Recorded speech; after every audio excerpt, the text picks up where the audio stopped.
com minhas forças,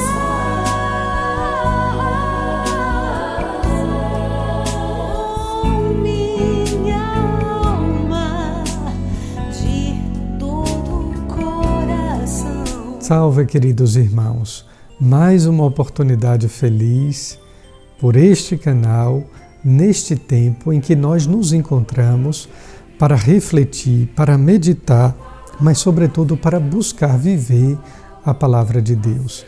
Muito obrigado a Nosso Senhor por este momento e a você pela sua participação. Que seja de verdade um momento fecundo em nossa vida, em nosso coração e em nossas almas.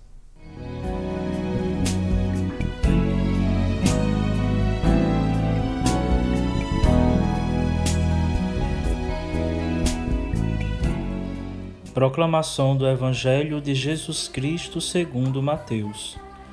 Naquele dia, Jesus saiu de casa e foi sentar-se às margens do mar da Galileia. Uma grande multidão reuniu-se em volta dele. Por isso Jesus entrou numa barca e sentou-se, enquanto a multidão ficava de pé na praia. E disse-lhes muitas coisas em parábolas. O semeador saiu para semear. Enquanto semeava, algumas sementes caíram à beira do caminho e os pássaros vieram e as comeram. Outras sementes caíram em terreno pedregoso, onde não havia muita terra. As sementes logo brotaram, porque a terra não era profunda. Mas, quando o sol apareceu, as plantas ficaram queimadas e secaram, porque não tinham raiz. Outras sementes caíram no meio dos espinhos. Os espinhos cresceram e sufocaram as plantas. Outras sementes, porém, caíram em terra boa e produziram à base de 100, de 60 e de 30 frutos por semente. Quem tem ouvidos, ouça. Palavra da salvação.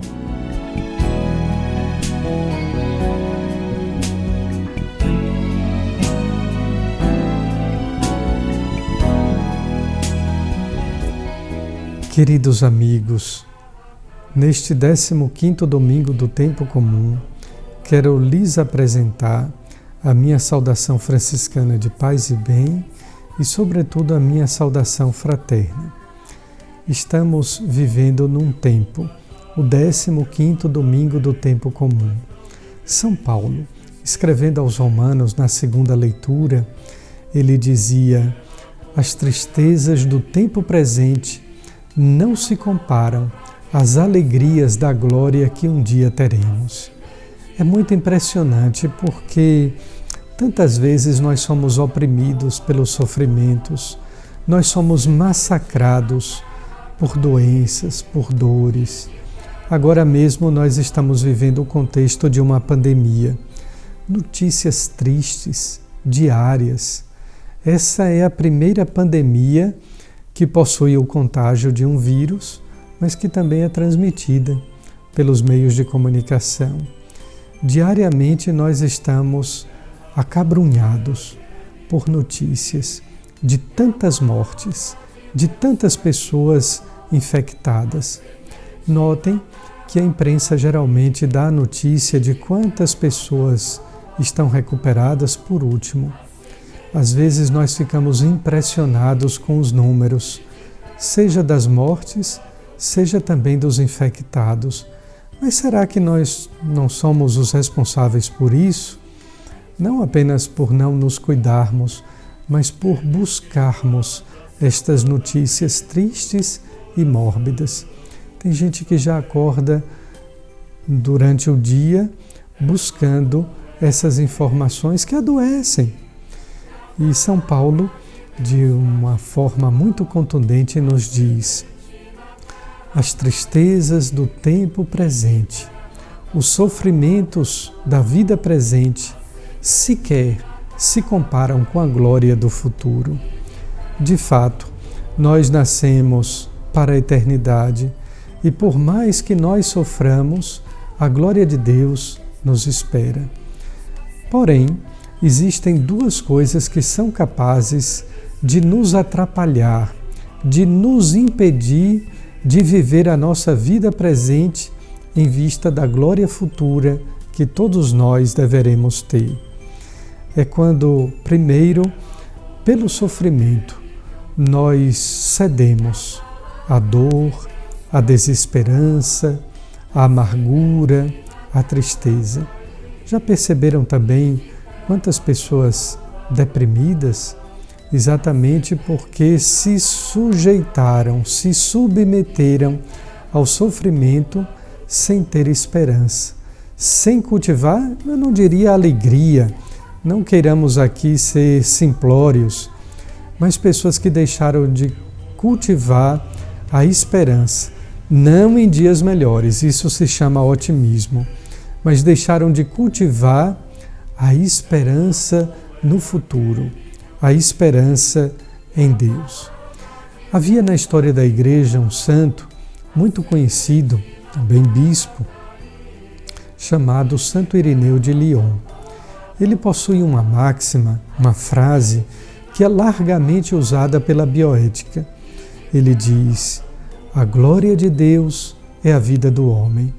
Quando se quer defender a dignidade da vida, do nascituro, daquele também que está prestes a morrer, ou a dignidade do trabalhador, se costuma usar essa frase de Santo Irineu de Lyon: a glória de Deus é a vida do homem.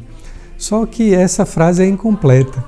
Ela tem uma segunda parte em que o santo francês dizia: e a glória do homem é a contemplação de Deus.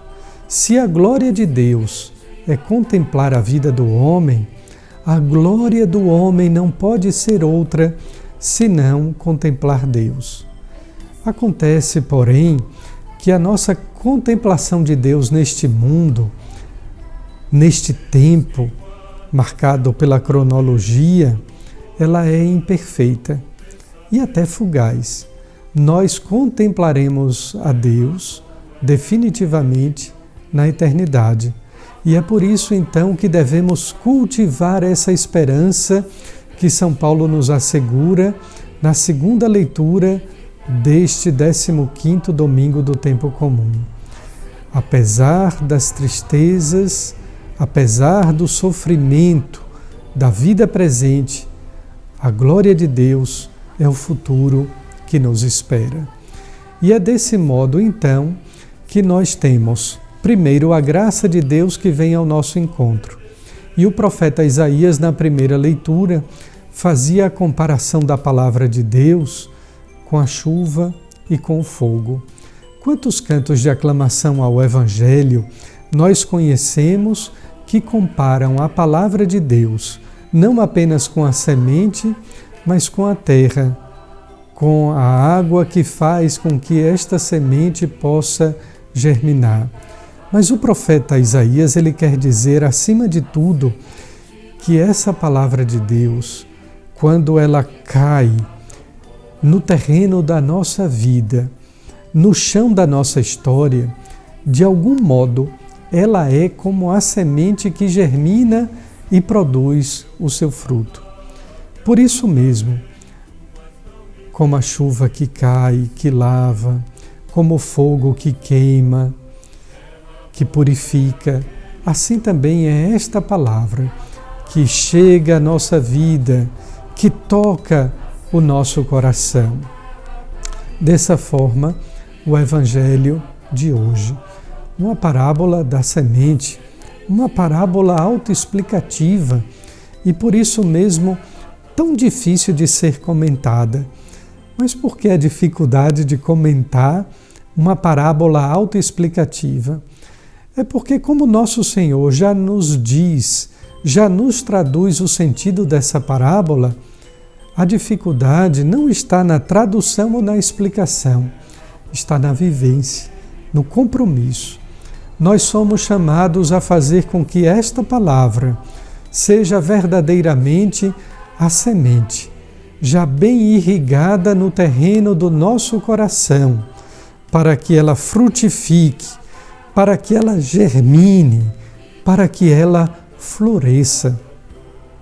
É desse modo que, no decorrer da parábola, Nosso Senhor usa por 2 vezes a expressão o coração, para dizer que o melhor terreno que a palavra pode encontrar na vida do ser humano é o seu coração.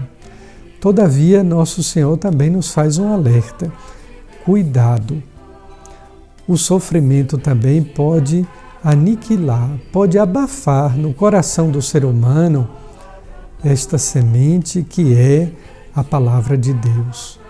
Quando nós sofremos, quando nós somos provados duramente pela dor ou por um problema da vida, é porque Nosso Senhor está também analisando o terreno do nosso coração. Outra coisa que pode abafar esta semente em nosso coração são os prazeres da vida e a escravidão do pecado. Alguém pode não estar sofrendo, mas de repente a semente caiu na terra boa, fértil de um coração, mas que se desvirtuou em apenas buscar prazeres e felicidades momentâneas. Queridos irmãos, quanta coisa bonita esta parábola tem a nos dizer. Cultivemos em nosso coração o terreno fértil, para que esta palavra possa, qual semente, encontrar a terra boa, encontrar um solo arejado, um solo que venha a produzir a semente, que venha deixá-la frutificar ou florescer.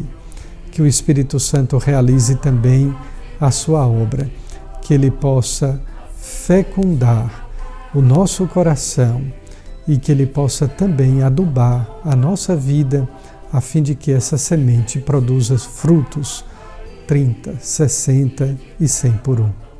Fique agora com o Papo de Cruz com a nossa amiga Lunara Aires.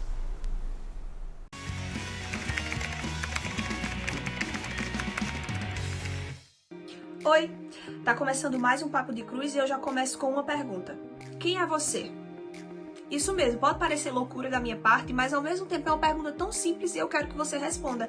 Quem é você?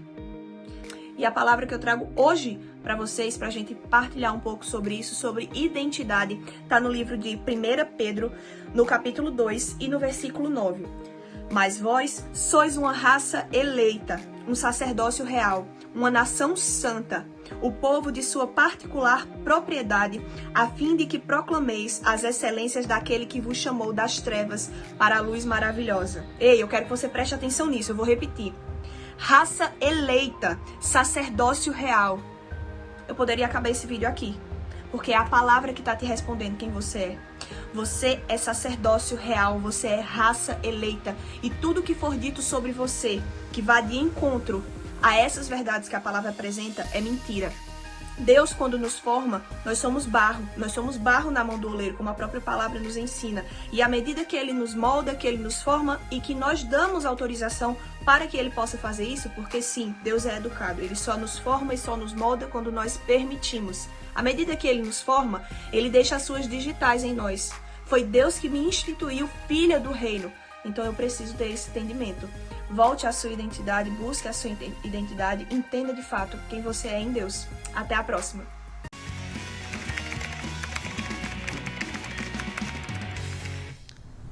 Continuamos a implorar, através da intercessão de Nossa Senhora, a cura, a bênção de Deus que venha nos trazer o dom da saúde. E para isso recorremos à oração do hino de Nossa Senhora que diz: toque em vosso peito o clamor meu, o clamor de todo o povo do mundo inteiro que suplica a cura e a saúde.